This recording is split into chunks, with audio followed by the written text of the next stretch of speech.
En el planeta se ha descrito que habita entre 1.5 y 2 millones de especies, pero se estima que existan más de 8.7 millones de especies en la Tierra. Pero hoy hablaremos de uno de los organismos más importantes descubiertos por la ciencia, un organismo que se diferencia de los demás, entre las plantas y los animales, y que funcionan hoy en día en muchos casos para la medicina y el ser humano. Estamos hablando de los hongos, organismos que los reconocemos como moho, setas o levaduras, pero siendo esto lo visible, lo que podemos observar, y no su fascinante complejidad y lo que esconde bajo tierra. Así que hoy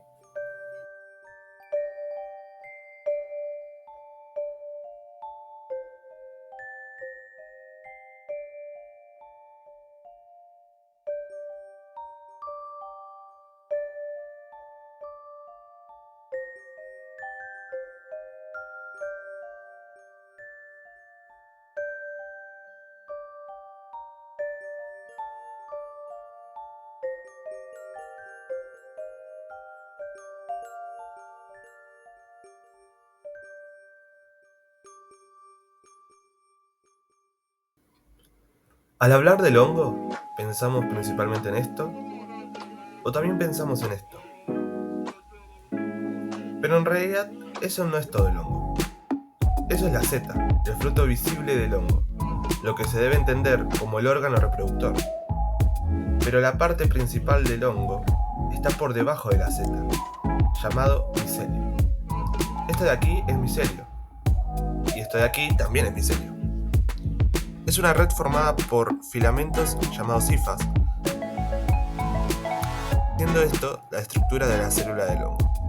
Las hifas se encargan de absorber el material orgánico inerte como nutriente para el crecimiento del hongo y después para dar paso a su reproducción. En la parte superior de la seta observamos el sombrero, donde se desarrollan las esporas, gracias a una estructura llamada basidios, células encargadas de producir las esporas.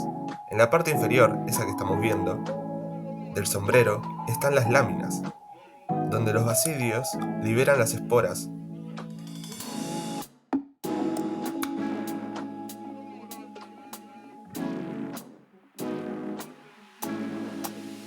Hasta ahora hablamos de los hongos pluricelulares, haciendo mención sobre las hifas, encargadas de absorber los nutrientes y formar el micelio, las células basidios, especializadas en la reproducción sexual de las esporas, y por supuesto las esporas, siendo las células reproductoras tanto asexuales como sexuales, donde su función es la de dispersarse para formar nuevos hifas y micelio.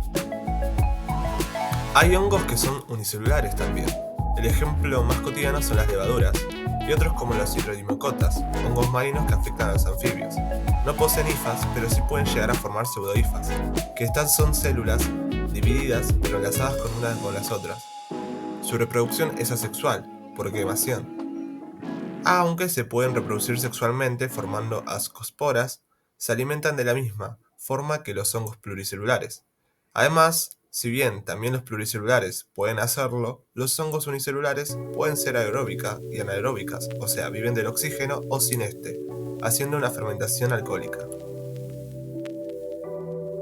Pero estos pueden habitar en frutas ricas en azúcar, como uvas, manzanas, también en la piel de las personas o en su propia mucosidad.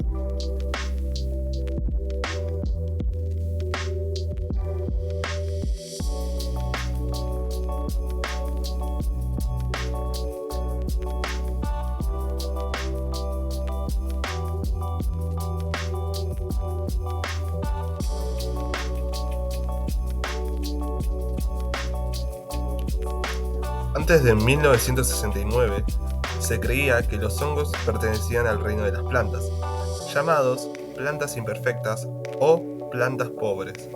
Pero con el tiempo se fue investigando, descubriendo nuevas cosas y viendo que son más parecidas a los animales.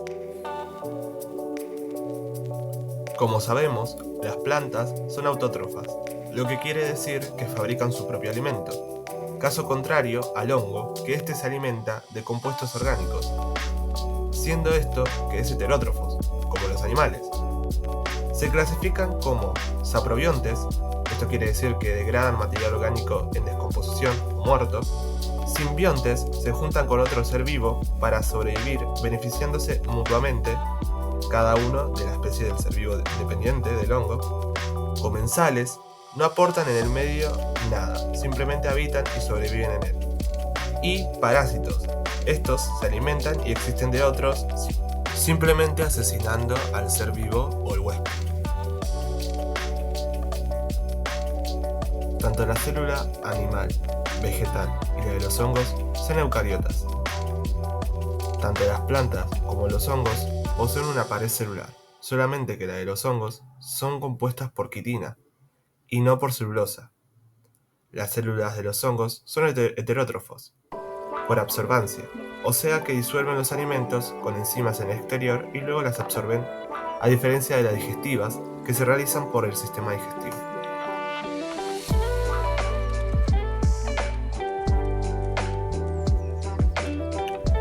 Los hongos también se clasifican por 5 nombres. Uno es la Citrodimicota, ya nombrado anteriormente en uno de los hongos. Son células acuáticas que pueden vivir en lugares húmedos, tienen esporas móviles con un flagelo, o sea, una cola especial que le permite moverse, y son las más primitivas, o sea, la más antigua. Luego tenemos la Zygomicota, hongo que forma esporas sexuales llamadas cigosporas. Muchas veces son moho y su desarrollo es rápido.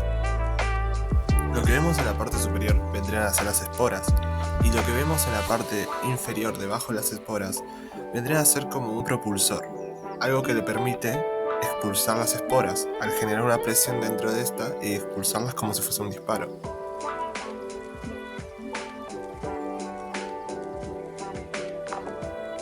Luego tenemos la Glomeromicota. Forman micorrizas apusculares, o sea, una relación simbiótica con la raíz de la planta, mejorando la absorbancia de los nutrientes de la misma. Luego tenemos ascomicotas. El grupo más grande produce las esporas en un saco llamado asco. Están las levaduras, trufas y moho en este grupo, pero hay otros tipos de hongos visibles por el exterior en la naturaleza también. Y por último tenemos la Basidiomicota. Producen esporas sexuales, las ya nombradas basidios, que incluyen a los champiñones, setas y hongos parasitarios como el Cordyceps.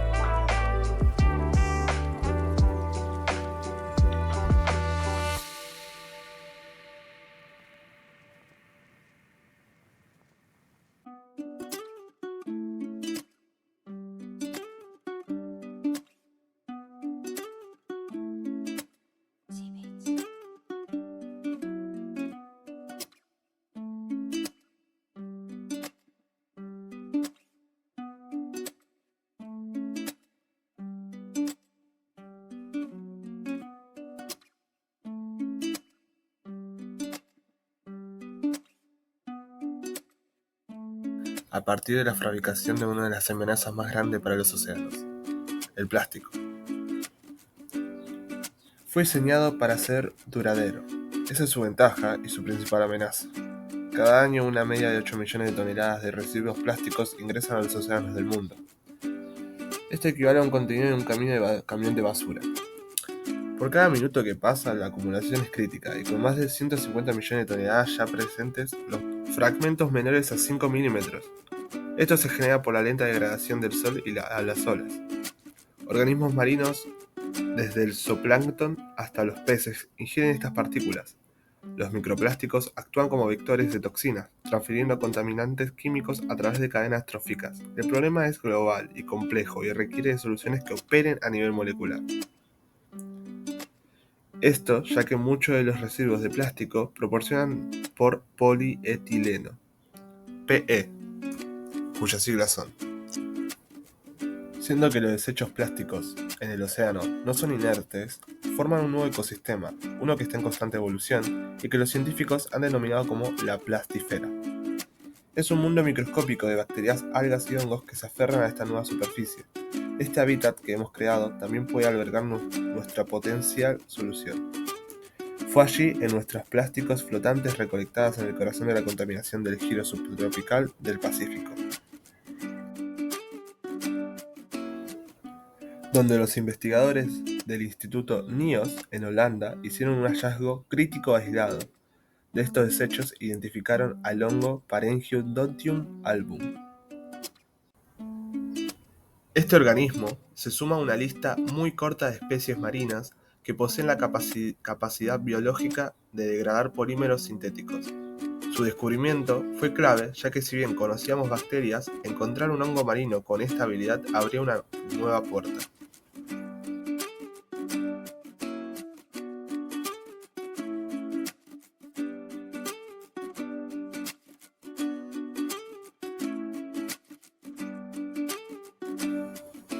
El Parangendiontium album no puede degradar el plástico por sí solo. Primero, la radiación ultravioleta, o sea, rayos UV, del sol debilitan el polietileno, mediante un proceso llamado fotooxidación, que rompe sus enlaces e introduce grupos funcionales que el hongo puede reconocer. Luego, el hongo secreta enzimas al exterior que actúan como tijeras moleculares, descomponiendo el plástico dañado en fragmentos de carbono más simples. Estos fragmentos son metabolizados y convirtiendo principalmente en dióxido de carbono. Sin embargo, el proceso es lento, Es difícil alrededor de del deshacerse del plástico 0,05% por porque día, sus cadenas están y hechas depende de de la luz enlaces solar, por lo carbono-carbono que muy solo actúa estables, sobre el plástico son flotante de hidrofóbicas, la o sea que superficie. repelen el agua, tienen pocos grupos reactivos que pueden ser atacados y muchas veces presentan estructuras cristalinas compactas. Todo esto lo vuelve muy resistente a la degradación natural. Por eso necesitan un proceso previo como la radiación UV o el calor para debilitarse. Además, un plástico es un polímero, es decir, una molécula gigante formada por la repetición de unidades pequeñas, monómeros. Cuanto más largas y compactas son estas cadenas, más difícil es que los agentes químicos enzimas o la radiación los ataquen.